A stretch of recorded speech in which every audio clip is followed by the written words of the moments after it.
Ever since you can remember, you felt something in your chest telling you to move, to love, to speak, to try. Day after day, you pretend you don't hear it calling, or maybe you dismiss it as silliness or worse. But it's there, ready for you, and it will wait for you as long as you need.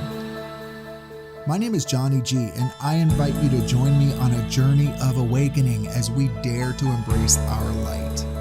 This is Refractive.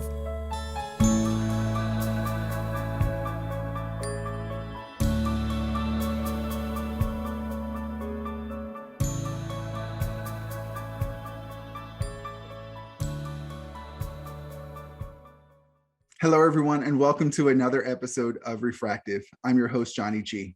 Today, I have the pleasure of presenting you not only an amazing guest for our show, but a very dear friend of mine, Danny Berler. Danny lives in Washington, D.C., and has had an incredibly inspiring spiritual journey, and I think it will be of value to you, my listeners. So welcome, Danny. I'm so happy to have you with us. Thank you, Johnny. I'm glad to be here. So, as you and I met in 2015, you had been a really instrumental part of my own spiritual seeking, a mentor and a role model, and not to put any pressure on you there, of course, but someone who I saw walking a path that resonated with me, and I didn't quite know what it was about. I didn't understand what was going on inside of you, but I saw qualities in you that I wanted for myself. And over the years, I've come to learn more about your story and what brought you to the place you are today. And I would love for you to just tell the listeners about your spiritual journey, what's kind of the framework around it that inspired it, and kind of the main milestones in your life that brought you up to today. And then afterwards, we can go a little bit deeper in some certain aspects of it. Okay, well, thank you, Johnny, for inviting me. I'm really glad to be here, and I'm happy to tell you a piece of my story, because we all have big, long stories, and this is just sort of one part of it. I had always been kind of on a quest, but this particular part of my story happens to be about my adoption journey.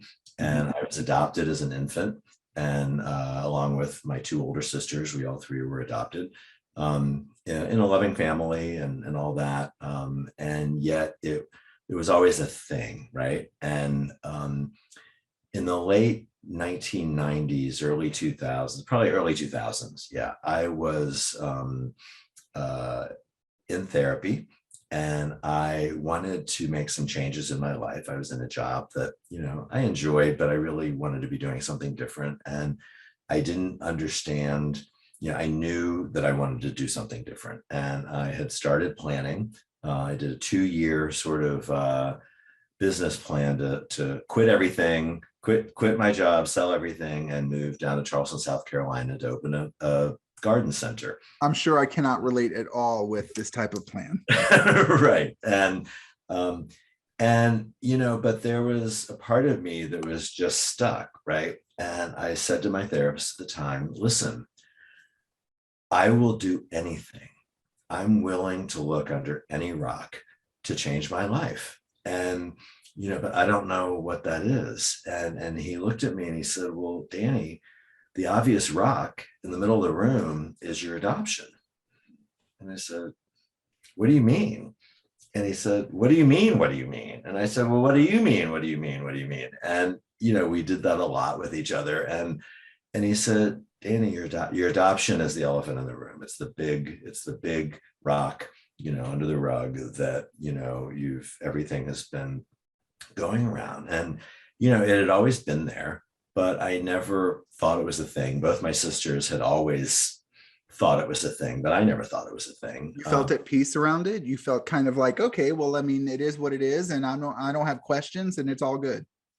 Yeah, I always there were aspects that I wondered about, obviously, who do I look like? Where do I come from? All that. But I love my mom, and my dad, and it always felt like any any opening of that door felt like betrayal, which is very common among adoptees. It just is a thing.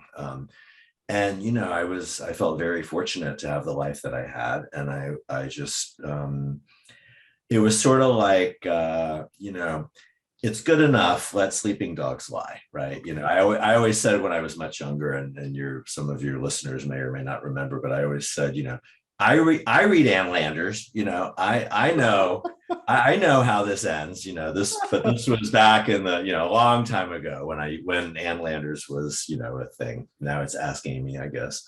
And so,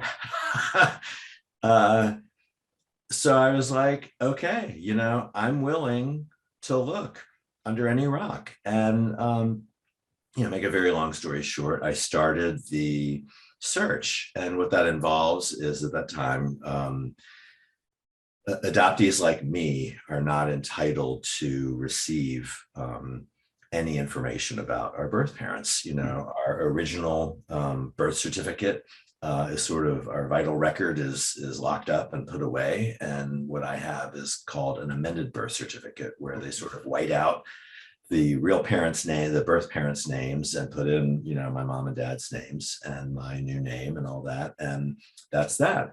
And so, but what I was entitled to at the time, was to receive what's called non-identifying information. And what that looked like was I wrote to the adoption agency through which I was adopted, and you pay them, $250 or $500, whatever it was, I don't remember. And they basically pull out the file from 50 years ago, or at that time, 40 years ago.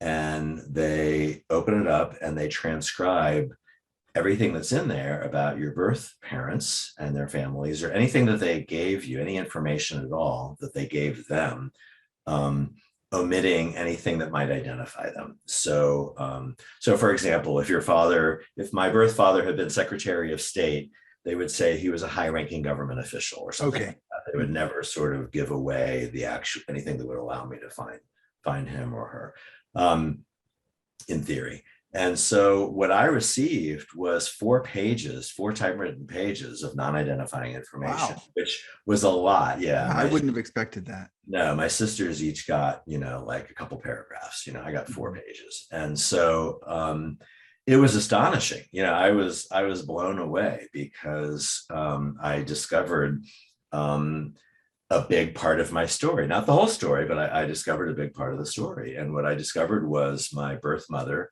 was 38 years old at the time, and she was married to a man who was not my birth father.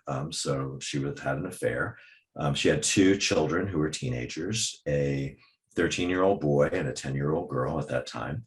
And in the information, she described her entire family, all of her brothers and sisters, her parents, her grandparents, occupations, educations, skin tone, eye color, hair color, the whole thing. Like she was a twin, like she gave a lot of information, which again, one of my sisters got nothing. And I think the reason is because she was a grown woman. She was 38 years old and had 2 children. And she, I don't know whether she was thinking ahead or what, but,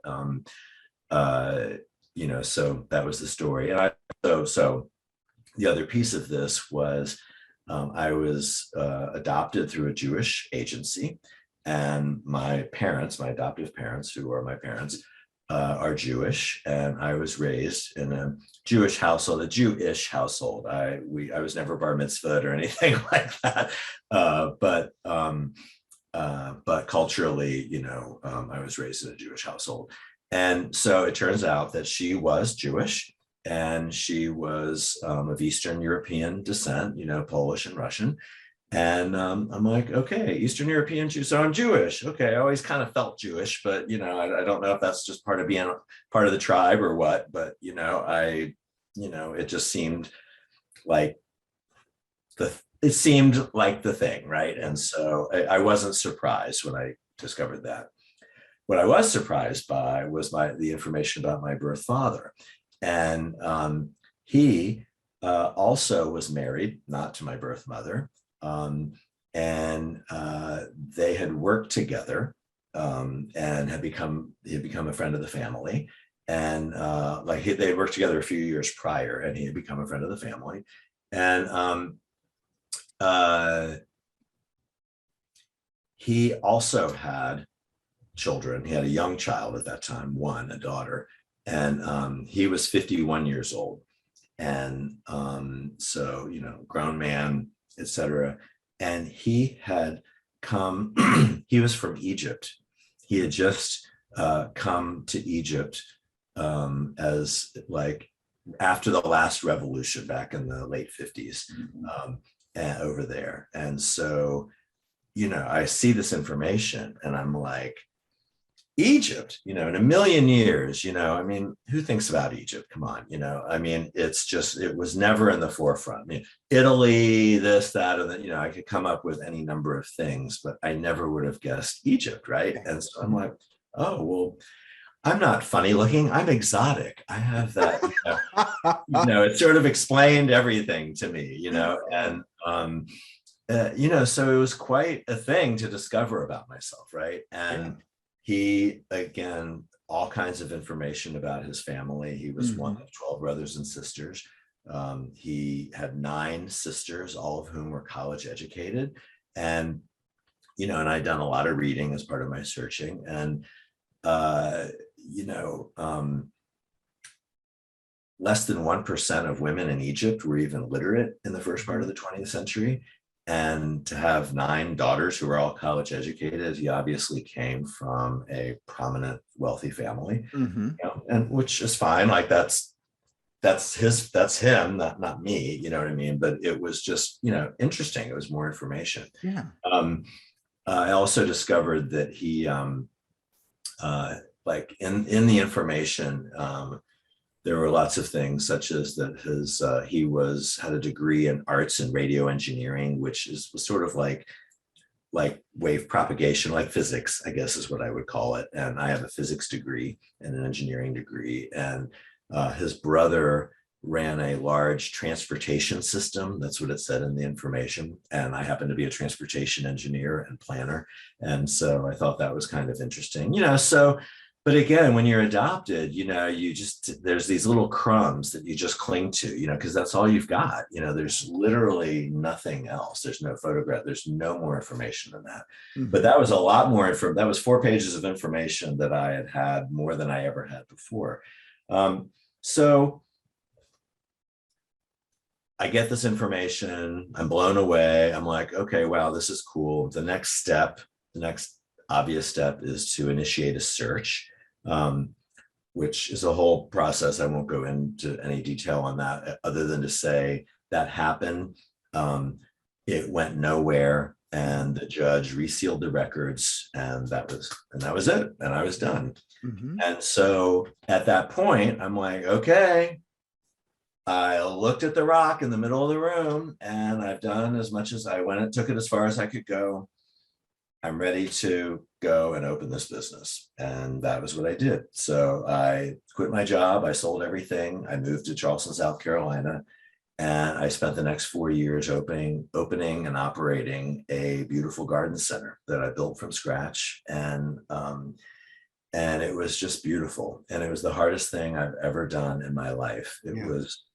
It was incredible. I renovated a 1.4 acre piece of property, a place where they had sold service boats out of at the time, for years and years previous. And I turned it into a show place and did great. The first year I was open, did over $1 million in sales. And my average sale was 4 times the national average, I was killing it. I hadn't broken even, but it was sort of on a good trajectory, right? Yeah. And then the second year, I finally learned what I was doing. I'd never owned my own business before, and things were sort of bumping along. And then 2008 came, and for those of you who may not remember, there was a giant economic downturn in 2008, and I couldn't keep it afloat. And, I kept sinking more money into it and extending my credit cards and borrowing against this and borrowing against that. And I ultimately, I was sort of in for a penny, in for a pound, right? Sure. And Yeah. I cashed in all my retirement, any retirement that I had in 401ks and that sort of thing, and literally put everything in.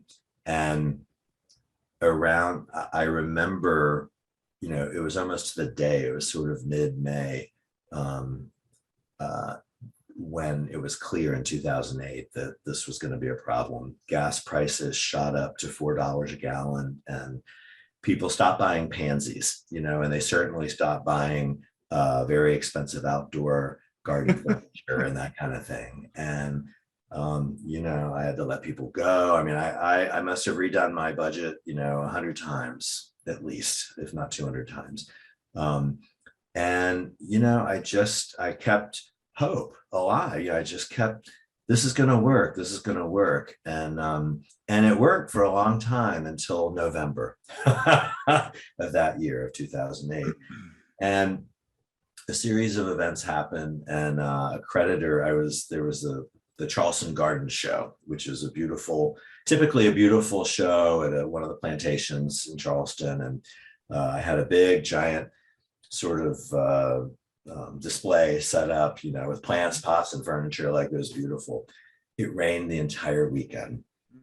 Nobody came. Like, there were 12 people through the whole show. It wasn't just me. I mean, it was a whole pavilion of people who invested. It was sort of a last ditch effort, really, was what it was for me. And it was over. It was a Sunday evening. It was a Sunday afternoon, and the sun finally came out. And we packed up. We packed everything up into the truck, and the guys were driving the truck back, and I was in my own car, and I was driving home, down this beautiful sort of country road covered in trees, live oaks with Spanish moss hanging. And, I was listening to my messages, and my general manager, Katie, called and said, "Hey, Danny, this guy named Jay came in, who is the owner of a very large wholesale growing nursery down there in South Carolina. And he had fronted me these beautiful plant tables, display tables. Mm-hmm. Like, the whole place was a show place because he fronted me these tables, and I was making payments on them, but I had stopped making payments several months earlier. And he never said anything, and I was always going to make the next payment, and I never did, we were all in a pickle. And he was in the same bind that I was in, and everybody else in the country. And his bankers came to him and said, "Well, who owes you money?" And he went down the list, and of course I was on the list. And she said, "Well, listen, Jay came by looking for you." He came by to break my knees, right? He had a bat, lead exactly. pipe. And I was like, "Oh, cement booty time." And I knew right then it was over. There were no more, I had no more money. There were no more tricks up my sleeve. Like, I had taken it all the way to the end.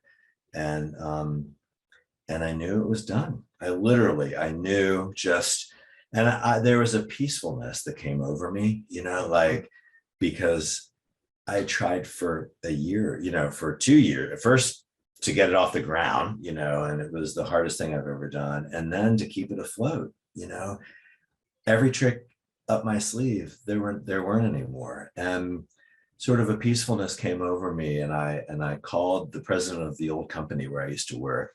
And I left it, I called a cell phone. It was Sunday, afternoon. And I left him a message, and I said, "Hey, I don't know if you still have room for a guy like me with my, what my skills and talents are. But I may be coming available here in the next several months."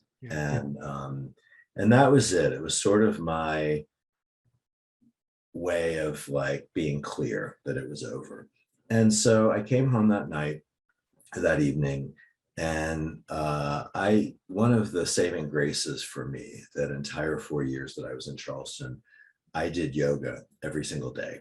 Uh-huh. And I did a particular style of yoga called Jiva Mukti yoga, which I won't go into that whole thing, but part of the deal with that yoga was the beginning of there was always a meditation piece and there was always a Dharma talk. And at the beginning of every class, you were asked to offer your efforts to another being, right? And, so that when you were in some, crazy, uncomfortable pose, you may not be able to hold the pose for 5 breaths for yourself, but if you thought about that person or that other being, you could usually do it for them, right? Yeah. Yeah. And so, it's usually your mother or your best friend who you're arguing with, or your cat, or, or somebody that would help you, somebody that would help you get through the class. And at the beginning of that class, it wasn't an extraordinary class. The teacher was a great teacher. In fact, it was someone who I had introduced to yoga to begin with. And he ended up going on to become a yoga teacher of that style. And so he was teaching the class. Bahama Mark was his name. And because he was from the Bahamas, so he had an accent, and it was just a regular class. But at the beginning of that class, I offered my efforts to my baby. The name of my store was called Down to Earth. And our tagline was Garden Up. Down to earth, garden up. And we'd always say, garden up, dude. And I had never even, in years, it had never occurred to me to offer my efforts to my baby. Like it was my baby. Like, I mean, I created this thing. I conceived it. I birthed it. This was my baby. And I had no idea what was going to happen. I hadn't thought about it in a long time, but I didn't know what was going to happen, I didn't know what was going to happen to me. I didn't know what was going to happen to my cats. I didn't know what was going to happen to my house. I didn't know what was going to happen to my employees. I didn't know how I was going to get rid of all the inventory. I didn't know what was going to happen with the lease. I didn't know where I was going to go. I didn't know anything. I just knew it was over, right? It was very clear it was over. And, I offered my efforts to my baby, right? And that was it. And I just went through the class and I did my thing. And, halfway through, a bunch of downward dogs or whatever, all of a sudden, it just came to me from nowhere. Like I wasn't thinking about my adoption or anything at all. And from nowhere, I had clarity on the events around my birth. And I understood the confusion that must have been going on with my birth father and her husband. Because, by the way, he was her husband, not my birth father. He was my legal parent. And in fact, he was the one who signed my relinquishment papers, not because she was her husband. He was her husband, not my birth father. So there must have been a great deal of confusion with them. There must have been a great deal of confusion around what was going to happen, what was going to happen to them, what was going to happen to me. They literally she handed her baby over, to an agency, not knowing anything that would ever be, what would become of me, right? Right. And in that moment, like from nowhere, I was just like, oh my God, I understand the confusion that must have happened. And that she didn't know what was going to happen to me. She didn't know what was going to happen to her. She's married to her husband and found out, he knew that because in that information also it had said, they all worked with the agency to decide what was best for everyone, and neither was willing to leave their marriage. But my birth father knew, or her husband knew the deal, right? That she had had an affair. And so it just dawned on me, like the uncertainty around everything, around my whole beginning, right? Around her baby, around the baby. And and just from nowhere, it wasn't a forgiveness thing that hit me. It was an understanding. Like I came to understand what they must have gone through. And I came to get some compassion for her, and for all of them, and the whole situation. And it was amazing. And later I remember, in my yoga classes, our teachers were very big on studying, the literature, the Bhagavad Gita and the Patanjali's Yoga Sutras and all kinds of, the foundations of yoga and Hinduism and Buddhism and things like that. And one of Patanjali's Yoga Sutras says, when non-greed is established, the circumstances of your birth, Shoko, will become known. And I don't know that non-greed was established in that moment, but when you're opening it, when you have a business and you're just trying to keep it going, it's very much I was never like grabbing to be greedy. I don't think that greed was my motivation at all, and yet it was still very much a doing anything it took to make it happen and to keep it going, right? And so when I knew it was over, any sort of clinging, any sort of grasping, any of that may be akin to greed, that all went away, right? Yeah. Because it was done. Mm-hmm. And I realized, like, oh my God, not when non-greed was established, the circumstances of my birth and understanding of my birth came to me, without anything other than offering my efforts to my baby, Right. Yeah. And I didn't know at that time that the whole purpose behind me opening a business or anything was just to have to come to that understanding. But I will tell you, like, what I realized then, and I know now, if that was the only thing, and there was so much more, so much more that came from that process of opening a business and the people I met and everything I learned. If that was the only thing, then it was worth it. Yeah. Then it was totally worth it, because that, I believe, was the whole purpose behind it. Yeah. So it's a big deal. There you go. So you're in this situation, right, where you have this very deep emotional healing that's taking place, and your life has been broken down to like physically nothing, right? Like you are like, you have nothing left. You don't have any physical security left, right? Yeah, I didn't know it. I was about to lose my house. I suspected it, but I lost my house. I lost everything. Bankruptcy. I lost my house. I lost everything. Yeah. I came back to Washington, with $92 to my name. Yeah. So, what did that clear space for? I mean, evidently it cleared space for that experience, as it was happening. But I think, it really cleared space for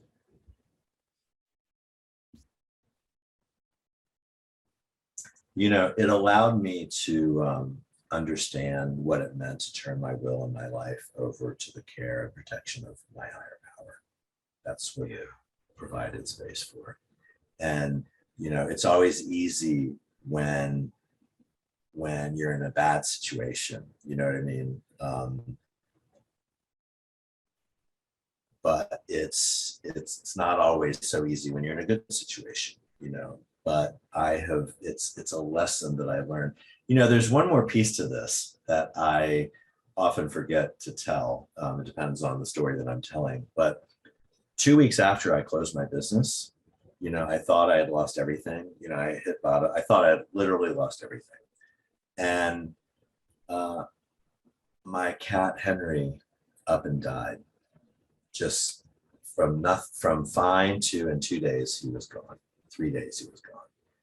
And Henry was the sweetest little cat. I've had crazy cats. He was the sweetest little thing, sweetest little being in the entire world. Next to the word love in the dictionary was a picture of his little sweet round face. He was kind of cross-eyed. He was kind of dumb. He would like walk along the edge of the table and fall off. You know, he was not really, a regular cat, and he just was a love. He was a lover. He just wanted to, all he wanted to do was lick you. He just wanted to just lick and kiss and drink water. That's all he wanted. And he up and died. Can relate. Yeah. And so just he lost the use of his legs, his front legs, and then the next day his back legs. And by the day after that, he was gone. And I was holding him, and I got to have the experience of holding him. And I was not happy about this, right? I mean, I already lost everything, and now here I was, this little cat being taken. Like the cat too? Come on. Cat too, right? I just kind of circled the drain at that point. And that night, and I pray, and I've always,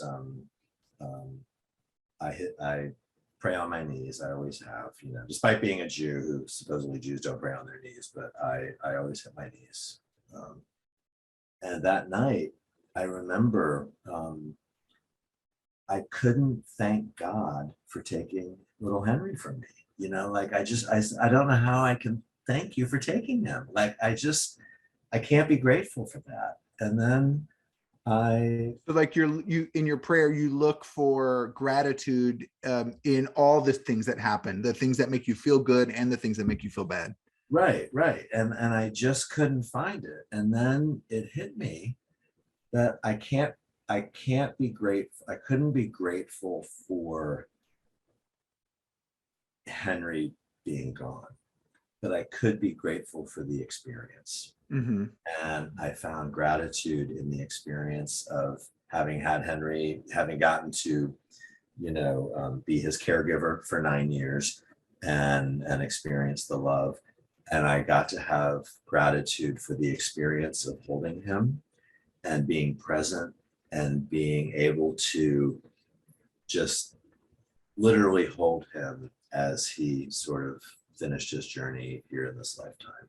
Yeah. And that I found gratitude in. And so one of the things that I've been able to do, and I still do every morning when I wake up, is I just say, thank you for the experiences. Let me have the experiences for you. And I offer, just like I offered my efforts on my yoga mat, I offer my experiences, to my higher power. Yeah. So if we fast forward to today and you look back at this journey, what is different about your life today because of what you experienced through this coming to terms with your adoption, closing your business? In other words, what grew out of that soil? Wow. Well, lots happened since then. I mean, I closed my store. That was 13 years ago. That was 2009. And I've since come back and had several jobs, some that I didn't care for, others that I have cared for. I was laid off of a job once. My company sort of merged with another company, two 45,000 person companies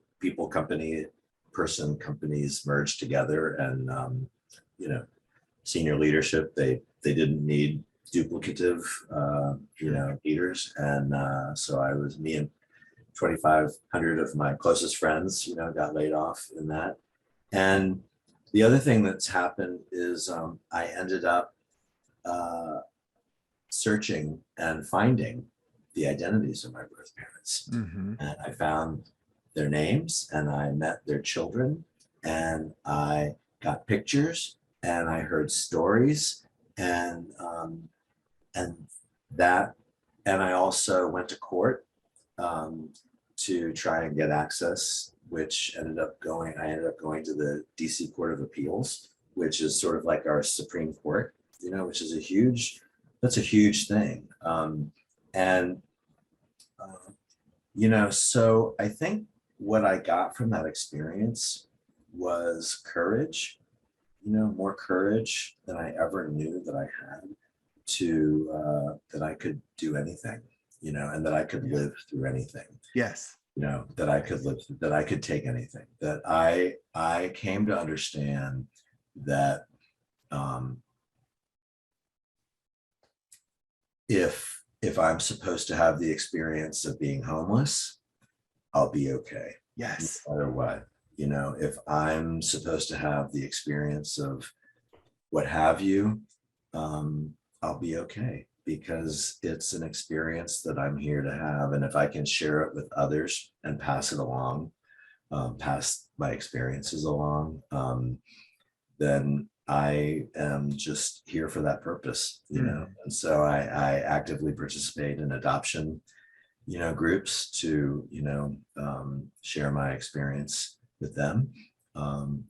And I am in 12-step recovery, and I share my experience there. And the experience I have is, and don't get me wrong, this is not a perfect science. It is not linear. I've absolutely have my ups and downs. COVID was, very, very difficult for me. And the first year of COVID was hard. It took me to some places, right? But what I will say is I know I'm fine. I know I'm cared for. I know I'm good. I know no matter what happens, I have a beautiful home now, which is crazy. I literally had nothing. And I know that everything is temporary, and that no matter what happens, I'll be okay. As long as I just put one foot in front of the other and keep going and do what's in front of me. This is, as you were speaking, I started to think about the relationship of faith to fear. And I know a lot of people in my life that, let's say, faith and religion play a big part for them. And it's very important to them in their lives. And on the outside, I can't possibly know what's really happening on the inside, but on the outside, I see a lot of panicking around, I just see a lot of evidence of fear, and in my journey, Danny, as you know, from our conversations, fear for me has diminished as faith has increased. And it's been a really incredible gift for me to, like you said, a year ago, I was penniless, right? I had prepaid for this 6-month place to stay. I had 6 weeks left. I had no money, almost no income. Nothing was coming in. I was living off credit cards. And it's like, okay, I will sleep in my car. Like, I'll do it. Like, I'm willing to do this. I'm willing to do this. Like I'm willing to receive whatever direction comes to me. I'm willing to do the best I can with my discernment. And I don't want to do it. I don't want it, but I'll do it.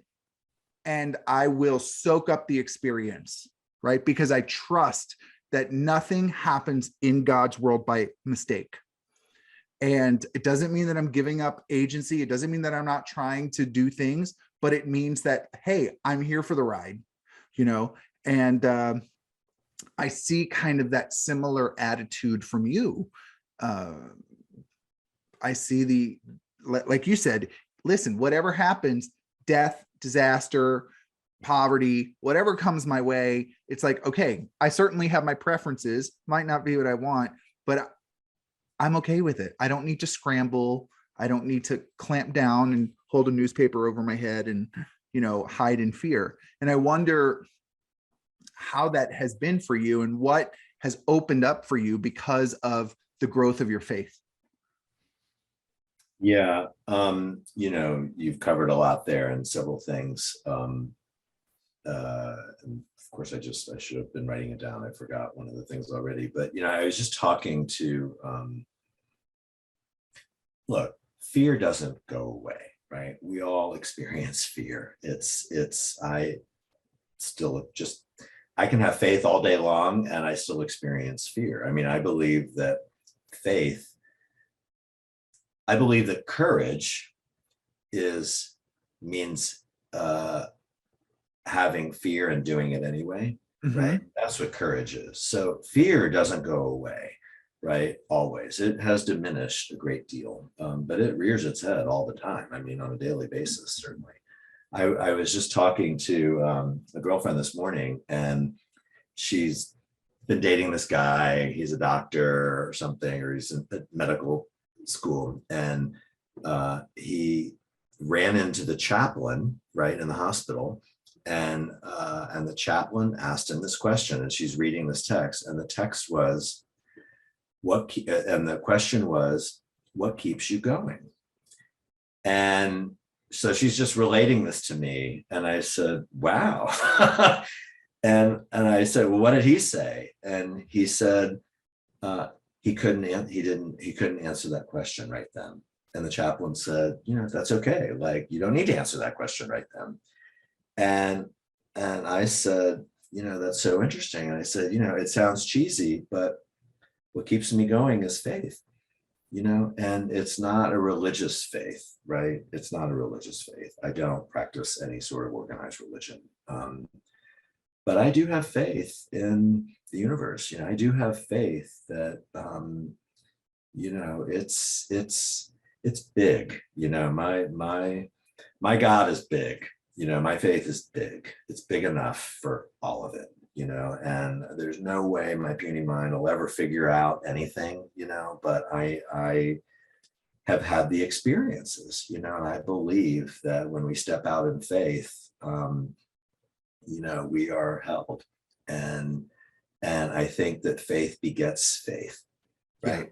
Yeah. That's just simply been my experience. And so I don't know, like I said, I've had my ups and downs, and like we all have, like we all do. And I know I will continue to do that. And, but I trust I am where I'm supposed to be, and I remember what I was thinking was, I was telling a friend, I'm dense, right? And I believe the universe will beat you over the head, with a 2x4 until you get it, until you get the message. And I don't want to live in that kind of pain, Right. and sometimes the universe will kill you. People die because they don't get the message. They're not willing to hear it. And I believe that, lots of spiritual texts will say, you can take the circuitous path, or you can just go straight there, right? Like, you can fight and you can crawl up the mountainside, climbing up the rocks and everything, or you can just sort of walk up the path, like, you can take the hard way or you can take the easy way. And I try to take the easy way now. Like, I don't need to take the hard way. I still do. I still do, but I know that I don't need to. And what I often say is, just give me the information I need in a way that I can understand it, right? Because I'm dense, and you can beat me with a 2x4, but just tell me what I need to know and I'll do it. I'll do it. Like, I'll conform, I'll do whatever my higher power asks me to do, as long as I understand what it is, and I trust, I pray every day to, please guide my thoughts and my actions and my words so they reflect your will and not mine. Now, I don't know if that is always true or happening, but I trust what comes out of my mouth now. I trust whatever I'm doing, even when I'm saying or doing stuff that's crazy or isn't always right, or may not be kind, or, or whatever the case may be, like I want to be kind and I want to do the right thing and I want to be good. But I let sometimes if I say something harsh to somebody, and I don't purposely want to hurt their feeling. I'm not out to hurt anyone's feelings, right? But sometimes people's feelings get hurt, and I can apologize for it and I can do all that, and I do. And in the end, I'll just say, well, I mean, maybe I just happen to be the deliverer of something that this person needed to hear. Yes. And it's not up for me to decide. That's right. And that's what I've come to, so that's how I kind of try and conduct myself today, to the my ability. And that's at work, that's in life, that's everywhere, And again, it is not a perfect sign, we are not saints, right? I am not a saint, not even close to it. But I try hard, try hard. Yeah. Yeah. Listen, we can't go into there. It's time for us to wrap up, but I'll tell you the idea of when I say that nothing happens in God's universe by mistake, that includes the pain. That includes the times people step on our toes, right? And so what is the ratio of like this person's just being a jerk and this person is being a tool of the creator, right? Like I can't possibly know all of that, but it helps me to be more gentle with myself, to say the times that I've been selfish and it's hurt another person, I can say, yes, I can hold to a higher ideal, and I can maintain visibility of my values so that my life aligns as best as I can do it with God's will. And I trust that every time I hurt someone, that it's going to be milked for all it's worth by the universe. Yeah. And I know we have to wrap up, but as a closing thought, I mean, one of the things that I've come to learn, and I don't practice this every day, but my way of showing gratitude is to enjoy my life. And enjoying my life. Fun is not my middle name. It never has been, like it's just, I like to laugh. I like to have fun, but I'm also a very serious person, you know what I mean? And I'm, and I haven't always enjoyed all the gifts, I haven't always enjoyed my life. And I don't believe we have to go through life wearing sackcloth, burlap. I don't believe that we have to, beat ourselves up and that we're miserable sinners or anything like that. I believe life is meant to be lived. Life is for the living and it's meant to be enjoyed. That doesn't mean, woohoo every minute of the day, but it means, enjoying the little things. And I'm trying really hard to show my gratitude to my God for all the experiences. Yes.